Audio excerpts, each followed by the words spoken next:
First వచ్చేసి 26th Hornbill festival 2025 26వ Hornbill festival గురించి అయితే ఫస్ట్ కరెంట్ అఫైర్స్ అన్నమాట. ఏంటి అని అంటే ఈ హార్న్బిల్ పండుగ అనేది ఏంటి అంటే నాగాలాండ్లో అయితే జరుపుకుంటారు. ఈ నాగాలాండ్ రాష్ట్రానికి సంబంధించినటువంటి ఫెస్టివల్. ఇది కిసామా హెరిటేజ్ విలేజ్లో అయితే ప్రారంభమైంది. ఎక్కడ ప్రారంభమైందంటే నాగాలాండ్లోని కిసామా హెరిటేజ్ విలేజ్లో అయితే ఇది ప్రారంభమైంది. ఏం ఫెస్టివల్ అంటే హార్న్బిల్ ఫెస్టివల్. ఇది 10 రోజుల పండుగ. ఇది ఒక 10 days జరుపుకుంటారనమాట. ఇది ఒక 10 రోజుల పండుగ. ఈ డిసెంబర్ నెలలోనే జరుపుకుంటారు. డిసెంబర్ 13 వరకు అయితే జరుపుకుంటారనమాట. ఈ 26వ హార్న్బిల్ ఫెస్టివల్ అనేది కంట్రీ పార్ట్నర్స్ ఏంటి అని అంటే ఆ హార్న్బిల్ ఫెస్టివల్ కంట్రీ పార్ట్నర్స్ ఏంటి 26వ ఫెస్టివల్కి సంబంధించి అని అంటే UK, Ireland, France, Austria, Malta, Switzerland. ఇవి హార్న్బిల్ ఫెస్టివల్ యొక్క కంట్రీ పార్ట్నర్స్ అన్నమాట. మొత్తం కూడా 6 కంట్రీస్. అవేంటి అంటే UK, Ireland, France, Austria, Malta, Switzerland. అలాగే స్టేట్ పార్ట్నర్స్ ఏంటి అని అంటే అరుణాచల్ ప్రదేశ్. స్టేట్ పార్ట్నర్ ఏముంది అని అంటే అరుణాచల్ ప్రదేశ్ అన్నమాట. అలాగే ఈ హార్న్బిల్ ఫెస్టివల్ అనేది నాగాలాండ్లో అయితే జరుపుకుంటారు అని చెప్పుకున్నాం కదా. ఎక్కడ అంటే కిసామా హెరిటేజ్ విలేజ్లో అని చెప్పుకున్నాం కదా. అయితే ఈ నాగాలాండ్ ఫార్మేషన్ ఎప్పుడు జరిగింది అని అంటే 1963వ సంవత్సరంలో అయితే నాగాలాండ్ అయితే ఫార్మేషన్ అయితే జరిగింది. అలాగే డిసెంబర్ 1 అన్నమాట. అలాగే ఈ యొక్క క్యాపిటల్ ఏంటి అంటే కోహిమా. నాగాలాండ్ రాజధాని వచ్చేసి కోహిమా. అలాగే సీఎం వచ్చేసి నెఫ్యూ రియో, గవర్నర్ గారు వచ్చేసి అజయ్ కుమార్ భల్లా. అలాగే ఇక్కడ అసెంబ్లీ స్థానాలు వచ్చేసి 40 అసెంబ్లీ స్థానాలను అయితే నాగాలాండ్ రాష్ట్రం అయితే కలిగి ఉందన్నమాట. అలాగే ఈ టూరిజం బ్రాండ్ అంబాసిడర్ ఎవరున్నారు నాగాలాండ్కి అని అంటే సచిన్ టెండూల్కర్ అయితే ఉన్నారనమాట. ఈ హార్న్బిల్ ఫెస్టివల్ అనేది నాగాలాండ్లో అయితే జరుపుకుంటారు కిసామా హెరిటేజ్ విలేజ్లో. ఇది ఒక 10 రోజుల పండుగ. ఈ హార్న్బిల్ ఫెస్టివల్ అనేది దీని యొక్క కంట్రీ పార్ట్నర్స్ ఏంటి అంటే UK, Ireland, France, Austria, Malta, Switzerland. అలాగే మరి మన స్టేట్ పార్ట్నర్ ఏముంది అని అంటే అరుణాచల్ ప్రదేశ్. నాగాలాండ్లో ఫార్మేషన్ ఏంటి? నాగాలాండ్ ఫార్మేషన్ అంటే ఆ రాష్ట్రం ఎప్పుడు ఏర్పడింది అని అంటే 1963లో డిసెంబర్ 1న అయితే ఏర్పడింది. మరి ఈ నాగాలాండ్ యొక్క రాజధాని ఏంటి అంటే కోహిమా. ఇక్కడ సీఎం ఎవరు అంటే నెఫ్యూ రియో, గవర్నర్ గారు వచ్చేసి అజయ్ కుమార్ భల్లా. అసెంబ్లీ స్థానాలు వచ్చేసి 40. టూరిజం బ్రాండ్ అంబాసిడర్ వచ్చేసి సచిన్ టెండూల్కర్ అయితే ఉన్నారనమాట. నెక్స్ట్ వచ్చేసి world skill Asia competition 2025. World skill Asia competition 2025 అనేది ఏంటి అంటే ఇది వృత్తి విద్యా ప్రమాణాలను పెంచడం కోసం నైపుణ్యం కలిగిన చేతి పనులు అలాగే సాంకేతిక నైపుణ్యంలో తమ దేశం అగ్రగామిగా ఉండాలి అనే లక్ష్యంతో ఎవరు ఈ ప్రోగ్రామ్ని కండక్ట్ చేస్తున్నారు అని అంటే తైవాన్ అయితే కండక్ట్ చేస్తుందన్నమాట. ఏ ఎడిషన్ అంటే 3rd ఎడిషన్ తైవాన్ అయితే కండక్ట్ చేస్తుంది. తైవాన్ అయితే కండక్ట్ చేయడం జరుగుతుంది. తైవాన్ క్యాపిటల్ అయినటువంటి తైపైలో ఇది నిర్వహించబడుతుంది అనమాట. వరల్డ్ స్కిల్ ఏషియా కాంపిటీషన్ అనగానే మనకు గుర్తు రావాల్సింది తైవాన్. తైవాన్ యొక్క క్యాపిటల్ వచ్చేసి తైపైలో నిర్వహించబడుతుంది ఈ కాంపిటీషన్ అనేది. ఈ వరల్డ్ స్కిల్ ఏషియా కాంపిటీషన్ 2025లో పాల్గొన్న మొత్తం దేశాలు ఎన్ని అని అంటే 29 దేశాలు అయితే పాల్గొన్నాయి. అలాగే ఇండియా నుండి 23 మంది పాల్గొన్నారంట. అది ఎవరి నేతృత్వంలో అంటే NSDC నేతృత్వంలో అయితే పాల్గొనడం జరిగింది. నేషనల్ స్కిల్ డెవలప్మెంట్ వారి యొక్క ఆధ్వర్యంలో అయితే మన ఇండియా అయితే తీసుకెళ్లారనమాట 23 మందిని. మరి ఎన్ని మన భారత్కి ఏమేమి ఎన్ని వచ్చినాయి మెడల్స్ కానీ పథకాలు అని అంటే భారత్కు 1 సిల్వర్ పథకం వచ్చింది. అలాగే 2 బ్రాంజ్ పథకాలు అయితే వచ్చాయి. అయితే ఈ పథకాలతో 8వ స్థానంలో అయితే మన ఇండియా అయితే నిలబడింది అనమాట. ఎవరి నేతృత్వంలో వెళ్ళింది అని అంటే India NSDC national skill development corporation నేతృత్వంలో అయితే ఇండియా అయితే పాల్గొన్నదన్నమాట ఈ వరల్డ్ స్కిల్ ఏషియా కాంపిటీషన్లో. అలాగే ఒక సిల్వర్ పథకము 2 బ్రాంజ్ పథకాలు అయితే వచ్చాయి. ఈ పథకాలతో 8వ స్థానంలో అయితే నిలిచింది. మొత్తం ఎన్ని దేశాలు పాల్గొన్నాయి? 29 దేశాల్లో 8వ స్థానంలో అయితే నిలిచిందనమాట. వరల్డ్ యూత్ స్కిల్ డే ఎప్పుడు అని అంటే జూలై 15న అయితే వరల్డ్ స్కిల్ యూత్ డేగా అయితే మనం జరుపుకుంటాము. మరి 2025 యొక్క థీమ్ ఏంటి ఈ సంవత్సరం అని అంటే youth empowerment throw AI and digital skills. Youth empowerment throw AI and digital skills. అలాగే ఎన్ఎస్డిసి యొక్క స్థాపన ఎప్పుడు, నేషనల్ స్కిల్ డెవలప్మెంట్ కార్పొరేషన్ యొక్క స్థాపన ఎప్పుడు అని అంటే 2008లో అయితే ఇది ఎస్టాబ్లిష్ చేయడం జరిగింది.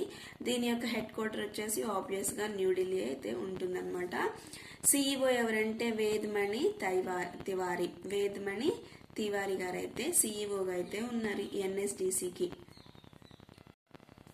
అలాగే రాజ్ భవన్, రాజ్ నివాస్ల పేరు అయితే మార్పు చేశారనమాట. ఏంటి అంటే మన దేశంలో గవర్నర్స్ అయితే ఎవరైతే ఉంటారో వాళ్ళ నివాసం ఉండే వాళ్ళ ఇంటి పేర్లను అయితే మార్చడం జరిగింది. రాష్ట్ర గవర్నర్ నివాసం ఉండే రాజ్ భవన్ పేరు లోక్ భవన్ గా అయితే మార్పు చెందింది. అలాగే కేంద్ర పాలిత ప్రాంతాల్లో లెఫ్టినెంట్ గవర్నర్స్ ఎవరైతే నివాసం ఉంటారో వారి యొక్క నివాసం పేరు వచ్చేసి ఇప్పుడు ఒక రాజ్ నివాస్, ఇప్పటి నుంచి అది లోక్ నివాస్ గా అయితే మార్పు చెందడం జరిగింది. మరి ఎందుకని ఈ రాజ్ అనే పేరు తీసేశారు అని అంటే రాజ్ అనేది బ్రిటిష్ కాలం నాటిదిగా పేర్కొంటూ వాటిని తొలగించాలని చెప్పేసి కేంద్ర ప్రభుత్వం అయితే తీర్మానం చేసింది. రాజ్ అనేది బ్రిటిష్ కాలం నుంచి ఉంది అని చెప్పేసి దాన్ని తీసేసి లోక్ భవన్ గా లోక్ నివాస్ గా అయితే మార్పు చేయడం జరిగిందనమాట. అలాగే దేశంలో మొదటిగా కేంద్ర ప్రభుత్వం ఆదేశాల మేరకు ఏదైతే కేంద్ర ప్రభుత్వం వీటి పేర్లు మార్చాలి, రాజ్ భవన్ రాజ్ నివాస్ పేర్లు మార్చాలి అని చెప్పి ఎప్పుడైతే ఆదేశాలు జారీ చేసిందో దాని ప్రకారం ఫస్ట్ వచ్చేసి వెస్ట్ బెంగాల్ అయితే మార్పు చేయడం జరిగింది. నెక్స్ట్ తమిళనాడు మార్పు చేయడం జరిగింది వాళ్ళ యొక్క గవర్నర్ నివసించే భవనాల పేర్లు. అలాగే లడక్ ప్రాంతం కూడా మార్పు చేసిందనమాట. ఫస్ట్ వెస్ట్ బెంగాల్, తమిళనాడు, లడక్ అయితే కేంద్ర ప్రభుత్వ ఆదేశాల మేరకు రాజ్ భవన్ పేరు రాజ్ నివాస్ పేరు లోక్ భవన్ గా లోక్ నివాస్ గా అయితే మార్పు చేయడం జరిగింది. అలాగే వెస్ట్ బెంగాల్ గవర్నర్ వచ్చేసి సివి ఆనంద్ బోస్ గారు అయితే వెస్ట్ బెంగాల్ గవర్నర్ గా ఉన్నారు. అలాగే లడక్ లెఫ్టినెంట్ గవర్నర్ వచ్చేసి కవిందర్ గుప్తా. లడక్ అనేది కేంద్రపాలిత ప్రాంతం కాబట్టి లెఫ్టినెంట్ గవర్నర్ ఎవరు ఉన్నారంటే కవిందర్ గుప్తా గారు ఉన్నారు. వెస్ట్ బెంగాల్ గవర్నర్ వచ్చేసి సివి ఆనంద్ బోస్ గారు అయితే ఉన్నారు. అండ్ తమిళనాడు యొక్క సీఎం వచ్చేసి ఎంకే స్టాలిన్ గారు అయితే ఉన్నారు. నెక్స్ట్ కాశీ తమిళ సంగమం 4.0. కాశీ తమిళ సంగమం 4.0 ఏంటిది అని అంటే సాంస్కృతిక కార్యక్రమాల అభివృద్ధిలో భాగంగా తమ రెండు ప్రాంతాల మధ్య కూడా వీటిని మెరుగుపరచాలనే లక్ష్యంతో 2022వ సంవత్సరంలో అయితే కాశీ తమిళ సంగమం అనేది అయితే ప్రారంభమైంది. ఏంటి ఇదనంటే కాశీలో అంటే వారణాసి ఉత్తరప్రదేశ్లో కానీ తమిళనాడులో కానీ ఆ రెండు ప్రాంతాల మధ్య సాంస్కృతిక కల్చరల్ ప్రోగ్రామ్స్ అనేవి అభివృద్ధి డెవలప్మెంట్ చెందాలి అనే ఉద్దేశంతో అయితే 2022వ సంవత్సరంలో కాశీ తమిళ సంగమం అనే ప్రోగ్రామ్ అయితే కండక్ట్ చేయడం జరిగిందనమాట. ఇది ఎవరు నిర్వహిస్తున్నారు అంటే కేంద్ర విద్యా మంత్రిత్వ శాఖ అయితే నిర్వహణ చేస్తుందన్నమాట. ఇప్పుడు కాశీ తమిళ సంగమం 4.0 అనేది డిసెంబర్ 2న అయితే వారణాసిలో నమో ఘాట్ వద్ద అయితే ప్రారంభం చేశారనమాట. ఎక్కడ అంటే వారణాసిలోని నమో ఘాట్ వద్ద అయితే ప్రారంభం చేశారు కాశీ తమిళ సంగమం 4.0. మరి 2025 యొక్క థీమ్ ఏంటి అంటే తమిళ్ కర్కలం అంటే లెర్న్ తమిళ్ అని అర్థం అనమాట. తమిళ్ కర్కలం అంటే learn Tamil. Cultural capital of India అని మనం దేన్ని అంటాము? కోల్కతా అని అంటాము. కల్చరల్ క్యాపిటల్ ఆఫ్ వరల్డ్ అనేది ఏంటంటాము, ప్యారిస్ అని చెప్తాము. గుర్తుంచుకోండి, ఎందుకంటే ఇక్కడ మనం కల్చరల్ గురించి మాట్లాడుతున్నాం కాబట్టి వాటికి సంబంధించినటువంటి కొన్ని ఇంపార్టెంట్ పాయింట్స్ కూడా తెలుసుకోవడం అయితే మంచిది. కల్చరల్ క్యాపిటల్ ఆఫ్ ఇండియా అనేది కోల్కతా అంటాము. కల్చరల్ క్యాపిటల్ ఆఫ్ వరల్డ్ అనేది ప్యారిస్. అండ్ కేంద్ర సాంస్కృతిక మంత్రి ఎవరు మనకి అంటే గజేంద్ర సింగ్ షెకావత్. తమిళనాడు గవర్నర్ వచ్చేసి రవి గారు. అండ్ అసెంబ్లీ స్థానాలు వచ్చేసి 234. అలాగే తమిళనాడు సీఎం వచ్చేసి ఆల్రెడీ మనం చెప్పుకున్నాం. నెక్స్ట్ వచ్చేసి ఐఎన్ఎస్ తరగిరి. ప్రాజెక్ట్ 17Aలో భాగంగా ముంబైలోని ఎండిఎల్ జిఆర్ఎస్సి అంటే మజ్గాండా లిమిటెడ్ అలాగే garden reach ship builders and engineers భారత నేవీ కోసం అయితే 7 నీలగిరి క్లాస్ స్టెల్త్ అండ్ ఫ్రిగేట్స్ అయితే రూపొందించడం జరిగిందనమాట. ఎన్ని అంటే 7. ఈ స్టెల్త్ ఫ్రిగేట్స్ ఎందుకు ఉపయోగిస్తారు అని అంటే శత్రు సబ్మెరైన్స్ ఏమైనా ఉంటే వాటిని ధ్వంసం చేయడానికి వీటినైతే ఉపయోగిస్తారనమాట. మొత్తం ఎన్ని అంటే 7. ఒకటి వచ్చేసి ఐఎన్ఎస్ నీలగిరి మజ్గాన్, అలాగే ఏఎన్ఎస్ ఉదయగిరి మజ్గాన్ అంటే తయారు చేసినటువంటి సంస్థ అనమాట, బ్రాకెట్లో ఉంది. ఐఎన్ఎస్ ఉదయగిరి కూడా మజ్గౌడ లిమిటెడ్ తయారు చేసింది. ఐఎన్ఎస్ హిమగిరి ఏమో జిఆర్ఎస్సి అంటే Garden Reach Shipbuilders Engineers అయితే తయారు చేసింది. ఐఎన్ఎస్ తరగిరి మజ్గావ్ అయితే INS Mahendragiri, INS Dunagiri, IS Vindhyagiri. ఈ పేర్లు అయితే గుర్తుంచుకోండి. అన్నిటికి కూడా గిరి, నీలగిరి, ఉదయగిరి, హిమగిరి, తరగిరి, మహేంద్రగిరి, దునగిరి, వింధ్యాగిరి ఇవైతే ఉన్నాయన్నమాట. నీలగిరి క్లాస్ స్టెల్త్ ఫ్రిగేట్స్ అయితే రూపొందించడం జరిగింది. దేంట్లో అంటే ప్రాజెక్ట్ 17Aలో భాగంగా. వీటిలో 4 స్టెల్త్ ఫ్రిగేట్స్ను ఎండిఎల్, మూడింటిని జిఆర్ఎస్సి సంస్థ అయితే నిర్మించడం జరిగిందనమాట. ఇండియన్ నేవీ చీఫ్ వచ్చేసి దినేష్ కుమార్ త్రిపాఠి గారు.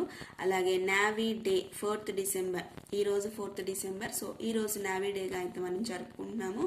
అలాగే garden Reach ship builders chairman ఎవరు అని అంటే పిఆర్ హరి గారు. మజ్గాన్ డాక్ లిమిటెడ్ చైర్మన్ ఎవరు అంటే జగన్మోహన్ గారు అయితే ఉన్నారనమాట.